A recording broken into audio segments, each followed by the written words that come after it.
네, 안녕하세요. 반갑습니다. 코인 삼촌입니다. 자, 먼저 설마 했던 일이지만 좀 최악의 상황이 하나 만들어진 것 같습니다. 좀 예상은 하고 있었지만 설마 이렇게 될까라는 좀 생각을 했었는데 오늘 일단 최악의 상황이라기보다는 단기적으로 영향을 미칠 수 있는 하나의 이슈가 나와서 오늘 그에 대해서 설명을 드리면서 앞으로 우리가 중기적으로 어떤 전략을 갖고 이더리움을 투자를 해야 될지 좀 자세하게 구체적으로 말씀을 드리고자 합니다. 자, 그럼 먼저 시작을 해볼 건데 일단 우리가 먼저 저번 주에 나왔었던 신규 실업 수당 청구 건수는 사실 데이터로 봤을 때 되게 비교적으로 안정적인 데이터들이 나와줬습니다. 하지만 어제 발표했던 고용 데이터에 의하면 이 고용은 증가를 했고 실업률도 4.4%로 상승을 했다라는 부분들이죠. 이 실업률이 현재 문제가 되는 것입니다. 근데 이 겉면으로 봤을 때는 보통 이렇게 해석을 하시는 분들이 계시길래 해서 혹시나 해서 말씀드리는 건데 이 고용이 증가했다라는 것은 실제로 고용되고 있는 인원들이 증가를 하고 있다는 것이 아닙니다. 이제 일자리 자체가 증가를 했다라는 의미예요. 그래서 어떻게 보면 일자리는 늘었지만 실제로 일하고 있는 사람들은 많이 줄어들었다는 것이죠. 이 말인즉슨 실업자가 늘고 있고 실업률이 상승을 했다라는 부분들입니다. 근데 우리가 같이 한번 생각해 봐야 되는 부분이 있습니다. 먼저 8월 22일에 기억나시나요? 이때 잭슨 홀 미팅 때 파월은 이 고용 자체가 둔화되고 있기 때문에 금리 인하를 해야 됩니다 라고 얘기를 하게 되면서 크게 급등을 보여줬습니다. 그럼 현재 실업률도 많이 늘어나고 있는 현 시점이라면 마찬가지로 금리 인하 가능성이 높아져야 되는 게 정상이지 않을까요? 그렇죠? 근데 지금 금리 인하 가능성은 어떻게 되죠? 50% 미만으로 확 줄어버렸습니다. 왜 금리 인하 가능성이 줄어들었을까요? 그리고 여러분들 이제 사람들이 돈을 못 벌거나 경기가 안 좋아지게 되면 어떻게 돼요? 소비가 줄어들겠죠. 소비 둔화라고 얘기를 하는 겁니다. 소비가 줄어들게 되면 어때요? 기업 입장에서는 재고가 쌓이게 되는 것이에요. 재고를 어떻게 보면 회사 입장에서는 빨리빨리 처리를 해야 되는 순간들이 찾아온다는 것이죠. 그렇게 되면 제품에 대한 가격을 낮춰가면서 신제품이라는 건 계속해서 나오기 때문에 기존에 있던 재고가 쌓여있던 것들을 가격을 낮춰서 팔게 되죠. 예를 들면 휴대폰 같은 경우에는 여러분들 신규 핸드폰이 나오게 된다고 했을 때 그 전 시즌에 나왔던 핸드폰을 싸게 팔죠. 재고가 쌓여 있으니까요. 마찬가지라고 여러분들이 보시면 되실 것 같아요. 그래서 소비가 줄어들게 되면 재고가 쌓이게 되는 것이고 어떻게든 처리를 해야 되기 때문에 물건 가격을 낮춰서라도 팔게 된다는 거예요. 이게 정상인 거예요.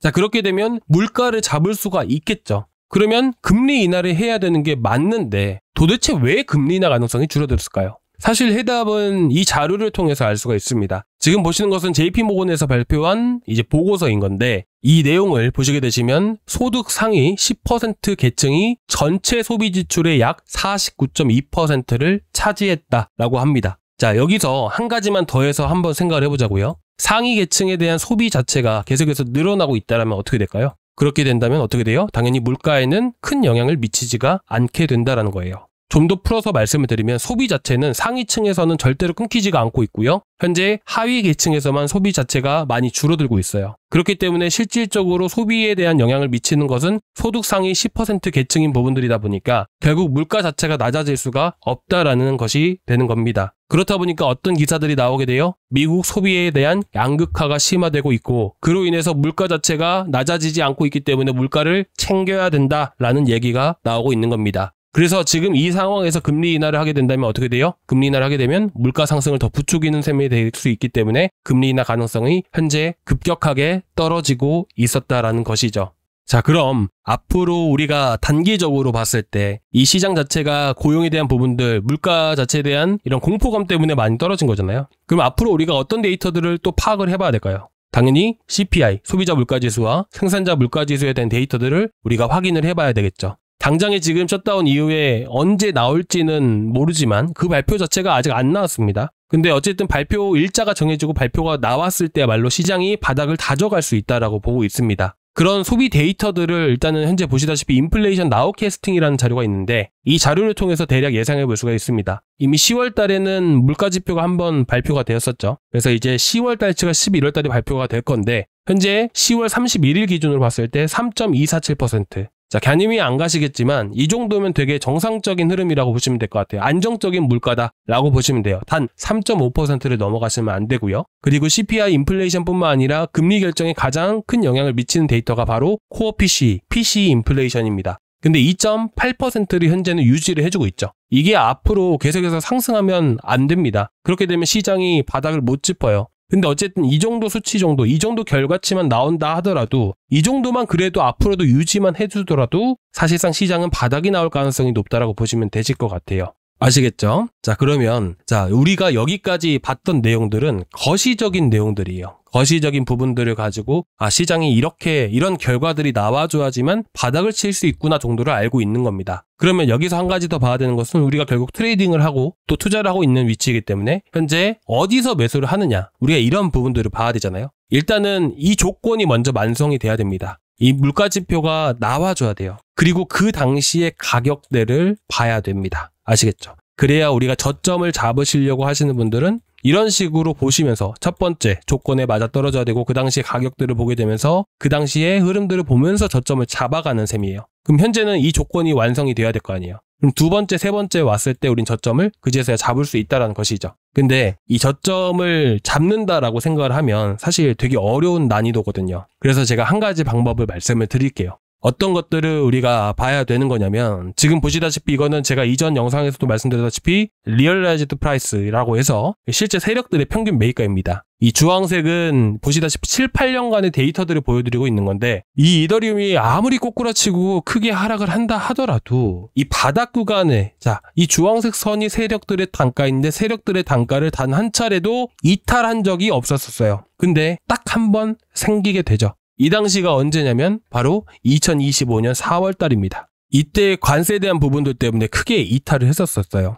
세력 평균 단가로부터 해서 대략 한 8에서 9% 가까이는 떨어졌다라고 보입니다. 그래서 현재 만약에 이런 흐름들이 다시 나오게 된다면 417만 원이 현재 이더리움 가격인데 여기서 380만 원, 390만 원까지도 떨어진다라고 우리가 열어두고 볼 필요가 있어요. 근데 저는 그렇다 한들 솔직히 말해서 저점이 다가오고 있기 때문에 오히려 그런 자리에서 추가 매수를 해야 된다라고 생각을 합니다. 근데 현 시점에서 제가 이런 부분들을 여러분들이 다 직접 파악을 하고 분석을 해야 되는 상황이잖아요. 근데 혼자서 스스로는 그렇게 하기가 어렵기 때문에 간단하게 좀 말씀을 드릴게요. 결국에는 우리가 저점에서 매수한다고 해서 저점을 찍고 나서 바로 급등이 나오나요? 아니죠. 그러면 우리가 현 시점에서 돈을 잘 활용할 수 있는 방법은 뭐냐면 내가 매수하고 나서부터 그 다음부터 계속해서 상승하는 흐름들이 나와줄 때가 제일 잘 활용을 하는 방법이라고 생각을 해요. 어쨌든 내가 매수하고 나서 계속해서 올라가는 흐름들이 나와줘야 될 거 아니에요. 그래야 내가 빨리 탈출을 할 수 있는 거고요. 그래서 우리는 매수를 어디서 해야 되냐면 보시다시피 이 주황색 선이 뭐예요? 세력들의 평단이라고 했죠. 이탈하고 나서부터는 이제 여기서 저점에서 매수를 하는 게 아니라 이 상승 추세가 시작이 될 때 우리는 여기에서 매수를 들어가는 겁니다. 그 자리가 어디예요? 주황색 선. 이 주황색 선은 세력들의 평균 매입가 구간들. 아시겠죠?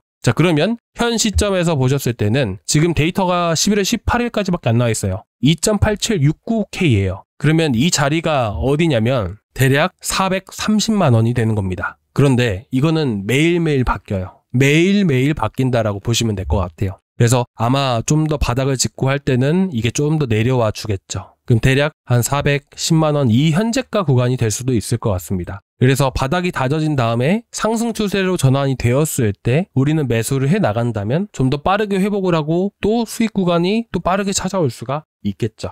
그래서 제가 여러분들께 이 자료들은 구독자방에다가 사실 올려드렸어요. 올려드렸기 때문에 여러분들이 참고해서 보셨으면 좋겠고 이더리움뿐만 아니라 아마 1인치 네트워크도 그렇고 다른 알트코인들을 매수하신 분들도 많이 계실 거예요. 그런 코인들도 이더리움이랑 똑같이 하시면 돼요. 그런 코인들에 대한 평균 매입가 구간들도 제가 항상 보여드리고 있잖아요. 그래서 혹여나 지금 이제 들고 계신 코인들 중에서도 걱정되시는 코인들이 있으시면 언제든지 구독자방에서 말씀을 해주시고요.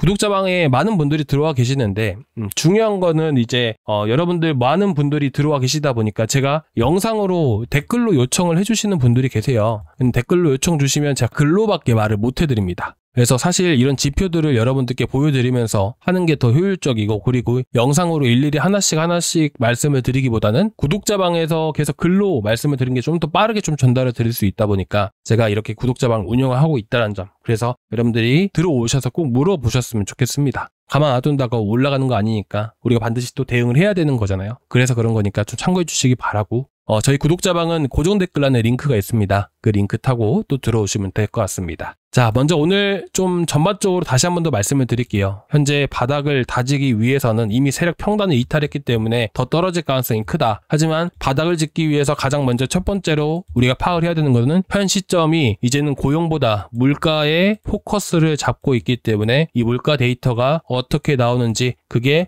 핵심 포인트다. 근데 클리블랜드 연방준비은행의 이 인플레이션 나우캐스팅을 봤을 때는 그래도 안정권에 해당되는 부분이라 이 물가 자체가 발표가 되었을 때는 바닥을 형성할 수 있다. 이렇게 여러분들이 보시면 될 것 같습니다. 그리고 추가 매수 전략 같은 경우에는 현 시점 저점에서 공략을 하기보다는 바로 상승하는 시점들. 자, 최근 이 바닥 구간에서 고리들이 단가를 넘어가는 시점이 바로 250만 원이었습니다. 예를 들어서 하나 말씀을 드리게 되면 우리가 뭐 300만 원대에서 물려가지고 있다라고 가정을 해봤을 때 내려가고 나서 아까 세력 평단이 이 자리 이렇게 딱 그어져 있었잖아요. 주황색 선이. 그래서 이런 자리를 돌파할 때 우리는 매수를 한다라고 보시면 될 것 같아요. 그리고 나서 상승에 계속해서 시작이 됐듯이. 그러니까 이런 식으로 여러분들이 전략을 세워가신다면 손실이 아니라 수익으로 나오실 수가 있을 겁니다. 아시겠죠? 자, 일단 오늘 여기까지 준비를 했고요. 더 궁금하신 사항 있으시면 언제든지 말씀해 주시고 다음 시간에 또 뵙도록 하겠습니다. 감사합니다.